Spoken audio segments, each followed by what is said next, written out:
Lecture 4, Oral and Interpersonal Communication, Everyday Interactions, and In-Person Adaptation. So now we're moving into Module 3, and so here we're looking at composing our introductions, understanding a little bit more about how different backgrounds will impact communication, choosing appropriate politeness strategies, and with that different background piece, specifically focusing on intercultural communication. So I have another question for you. How do you introduce yourself differently to a professor, to an older family friend, a new coworker, or a peer at a club meeting? So think about when you've had to do this before. Surely you've introduced yourself to most of these people. You've surely introduced yourself to a professor and a peer, right? So to a professor, you want to think about your goal. For all of these, you want to think about your goal. But so here, your goal is to be respectful. You want to set that good tone, right? You want it to be something where they will see you as an engaged and a concerned student. And you also want to make sure they actually know who you are, right? If you're going to come back later and ask for that letter of recommendation, if you haven't made enough of an impression for them to remember your name a couple years later, that letter is not going to be so good, right? So you want to be thinking kind of about future you as well when you're starting this relationship with your professor. So make sure they know your name. Make sure they know the class that you're taking. And you want to have a reason for the interaction. Sometimes it's nice just to like introduce yourself to make sure that they do know you without any other concern than that. But a lot of times you'll have a specific questions you want to ask. So like here in this example, it's about an assignment, right? To an older family friend. They have that more personal relationship. And so, like we've said, that can probably be a little bit less formal. But then you also have that aspect of the age difference. So they're an older family friend. So you want to make sure that you're keeping that sense of respect. You want to be warm to kind of make sure that relationship's clear, that it's a little bit more personal. But you want to still have that sense of politeness that you're conveying. So you want to greet them, maybe make sure they know how they're connected to you, what that family friend relationship is, give them an update on how things are going, right? A lot of times, if you think of like an older, maybe your friend's grandparents, right? They kind of just like to know what's happening, right? They like to be involved in things. And so you can give them that little update, and that's building that sense of rapport there. And so you're demonstrating that you're respectful and you appreciate their relationship to you, right? And that bigger picture, the role that they play. But you also can just be a little bit more casual and update them about things that maybe aren't so rigid. To a coworker, you want to be professional, right? But you also want to start to kind of build that sense of rapport. So, like we've mentioned earlier, so they'll be willing to help you when you have something come up, some challenge. They'll be able to help you meet that. And you want them to also understand that you're there to help them. So, still professional because you're in this a little bit more formal environment, but you want to also kind of build that sense of, okay, we're in this together. And so, generally, you would probably usually give your first name, full name, but you go by whatever name. State your role so they can kind of start to situate you within that organization and understand where they'll be interacting with you, but also where you might be able to help them. And, talk about maybe a project that you'd be collaborating on. So you want to have enthusiasm, right? You want to kind of start out with that strong relationship, but it's not going to be enthusiasm about you or about them. It's going to be about this kind of shared thing, right? So this job that you hold together. What's that place where you can start to build that common connection? And then appear at a club meeting, they're your peer. You've established that you have kind of a shared interest already. So interests like this tend to be a little bit more casual. It's not a shared work interest, but it's a shared, you know, thing that we like in common as a hobby, a shared goal for our career, those sorts of things that kind of say, okay, again, like with the colleague, we're in this together, but it's in less of a formal environment because it's not something you have to do. With work, hopefully you like your job and you want to do that job. But things that you'll just do for fun, like joining a D&D club, that's going to be very different than going to work 9 to 5 every day. And so, again, you'll probably mention your first name. You'll mention how you want them to address you. You'll talk about how you've just joined that club and then kind of start to go from there. So let's say if when I was in college, if this existed, I would have joined a club that was about people who liked the boy band NSYNC. And so I would say, hi, I'm Jamie. I'm new to the club. I just started school here. Who's your favorite NSYNC member, right? This is the kind of communication that we had in my day. So I would say Joey and they would say Justin, and I would be like, what do you mean, Justin? Right? So you can kind of go from there, see what your shared situations are, your shared beliefs, shared interests, and it will generally take on much more of a casual and relaxed tone. And you get to decide how that evolves based on how you are introducing yourself. So, real life situations where you introduce yourself, this is not going to be new to anybody, right? You've done this. But you can start to look at this and see, okay, when is this warm and professional? When is it friendly and casual? So, professor is going to be a little bit more formal. Campus job, probably formal. Someone older, formal. Younger, probably less formal, right? And so the way that we engage with these experiences, there's kind of a multi-stage process, right? As you start to adapt your communication to that environment. So you know how to do that by reading the room.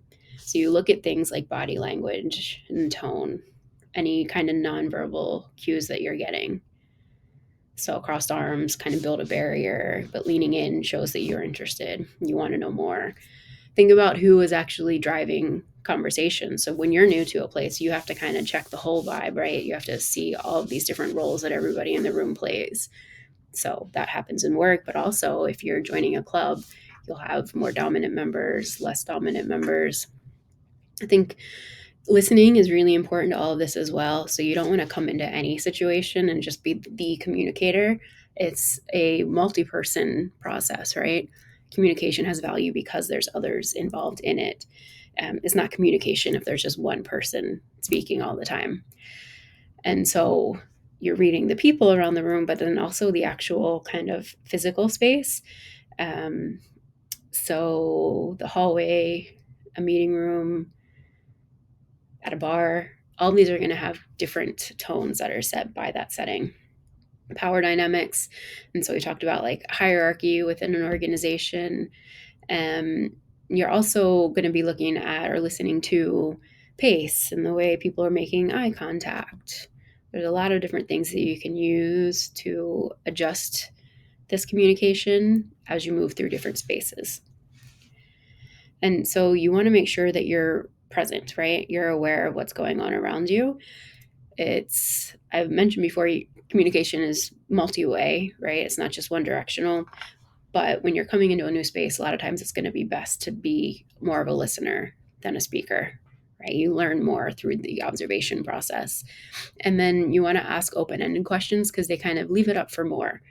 And so somebody can respond to an open-ended question in a closed way if they're trying to end that communication. But more often, you're going to have people who are going to be willing to expand when you kind of come into it with that same sort of mindset. And you also want to be really aware of your assumptions. So these observations, all of that's great, but you might be interpreting something in a way that it's not meant to be interpreted. So be open to that, and kind of let that evolve as you go. Don't just make, okay, this is what that means, and have a hard and fast judgment that ends up closing down future communication possibilities.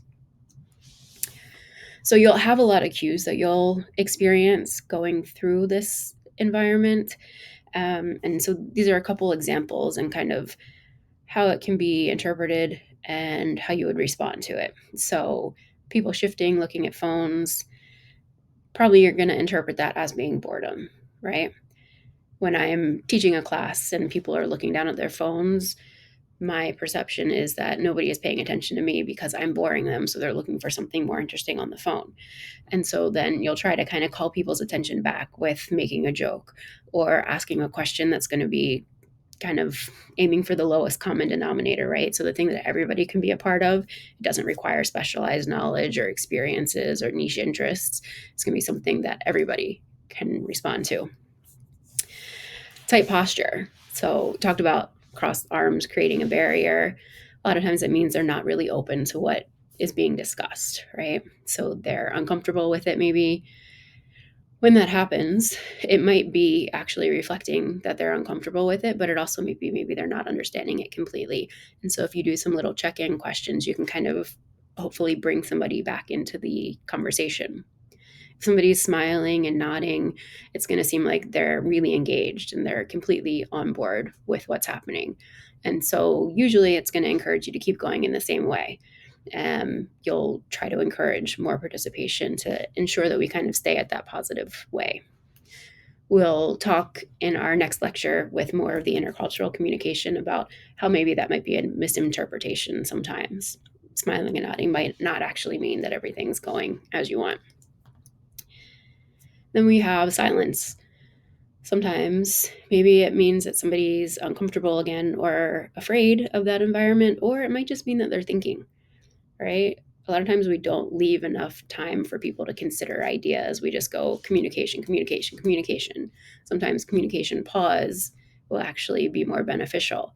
So you give people time to sit and digest it. You also get to reflect on it and make sure that you said actually what you intended to say to ensure that that communication is the message you're trying to share.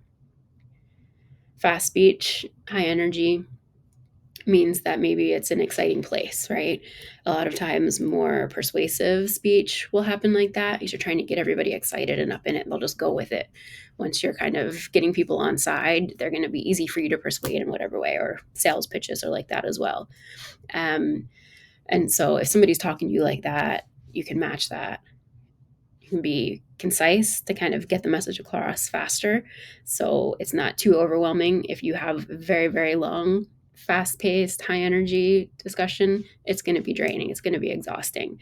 And so if you're more concise, it's going to be able to be more effective, right? So now looking at politeness in practice, there's just some things that are important to be aware of, right? So how to really convey that politeness all the time. So you know when to be direct and when not to be direct. You know when to soften, it's kind of like hedging language. And so this is when maybe you're going to have a more challenging conversation, or maybe you need to call out a mistake that somebody's made. You want to avoid oversharing. A lot of times, giving information that somebody doesn't want to know or doesn't need to know or feel like they should know because of the relationship that you have. It can be impolite to tell people more than they want to know. And so this happens a lot with students with excuses for missing classes. They will often tell their professor things that the professor does not want to think about in relation to their students. So think about that. Make sure that you're keeping any barriers that exist that should be there because of the relationship. And think about, the skill with which you join a conversation or leave a conversation. If you just are sitting down at a desk with somebody and you just get up and walk out, that's not very polite, right? So think about how you can excuse yourself. And then again, going back to those kind of generational pieces, we have a lot of stereotypes for the way that different people will communicate, right? Like there's an idea about how boomers will talk, an idea about how millennials will talk, how Gen Z will talk, how Gen X will talk, all of that. A lot of it is stereotypes that are kind of just made up for amusement. A lot of that is actually more regional differences or modality differences, but there are a lot of legitimate things that can be communicated differently based on generations. So you want to be aware of the different ways that different age groups will signify their preferences, what they're comfortable with, the best way that they can communicate, the way that they feel respected by the person they're communicating with. Right? Like one of the things I hear a lot is I always use punctuation. And so people like my younger cousins, it's like, why are you mad at me? You use that period in that text. And it's like, well, for me, it's because sentences end in periods. For them, it was like, I'm telling them off. So you have to understand how that's going to be different, how it's going to be perceived. So our takeaways here, so our oral communication is just real-time code switching based on the environment. And so that environment means that you have to adjust. So you want to come into all of these communication scenarios being ready, willing, and able to do that. You kind of attitudinally can put together that readiness. This class is hopefully helping you to develop the skills to actually be able to do it. So you're going to be able to call on all of these different forms and expectations to create the most appropriate message. Ensure that you're keeping things like politeness in mind as you go.